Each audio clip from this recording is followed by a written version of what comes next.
საზეიმო დღე გვაქვს. მეოთხე კლასის ზეიმობს დამთავრებას. საზეიმოსთან ერთად ეს დღე ჩემთვის ცოტა იყო სევდის მომგვრელია, განშორების სევდის, მაგრამ სიამოვნებით ველოდებით პირველ კლასელებს და ვუმასპინძლებთ სიამოვნებით. მინდა მიულოცო ჩემ მეოთხე კლასელებს ეს დღე და ვუსურვო, რომ იყვნენ ღირსეული პირველ სკოლელები. თაობა ისეთი, რომელსაც შეიძლება დაეყრდნო, რომლის იმედიც შეიძლება იქონიოს ქვეყანამ. და მე მინდა რომ ეს თავიანთი უნარები და ნიჭი რომ გამოიყენონ თავიანთი ქვეყნის საკეთილდღეოდ და მინდა რომ მომავალი მათი იყოს წარმატებული.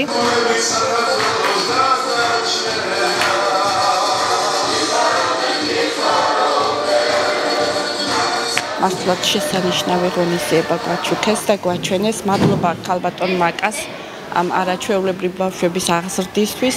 მინდა ვისარგებლო შემთხვევით და მადლობა გადაუხადო მშობლებს ნდობისთვის, რომ გვანდეს და ჩვენთან მოიყვანეს პირველ სკოლაში თავისი შესანიშნავი შვილები. მინდა მომავალი სასწავლო წელი წარმატებული იყოს თითოეული მათგანისთვის. წინსვლა და წარმატება. დღეს ღონისძიებაზე გვესწრებოდნენ მომავალი პირველი კლასელებიც.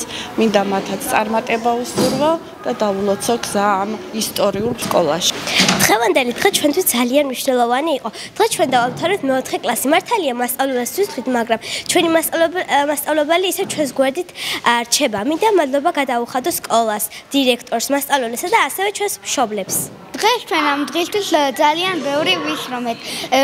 მე ძალიან ბედნიერი ვარ, რომ ეს ღონისძიება ძალიან კარგად შედგა და გილოცავთ ყველას მეოთხე კლასის დამთავრებას. დღევანდელი დღე ძალიან გამორჩეულია ჩვენთვის. დღეს დავამთავრეთ მეოთხე კლასი და მადლობას ვუხდით მაკა მასწავლებელს და არამედ მარტო მას, ყველა მასწავლებელს, რომლებმაც დაგვიჭირეს მხარი. იმისთვის რომ დღევანდელი ღონისძიება ჩაგვეტარებინა, ვიშრომეს ძალიან ბევრი. დიდ მადლობას ვუხდი მასწავლებელს ამდენი შრომისთვის. და უსვირო ყველას წარმატება. დავამთავრე მეოთხე კლასი. დღეს გქონდა ლამაზი და მხიარული ზეიმი. ზეიმობდით ჩვენი შრომის შედეგს. მადლობას ვუხდით სკოლასა და დამნაკებლებს, აგრეთვე მშობლებს. მზად ვარ ახალი თავგადასავლებისათვის.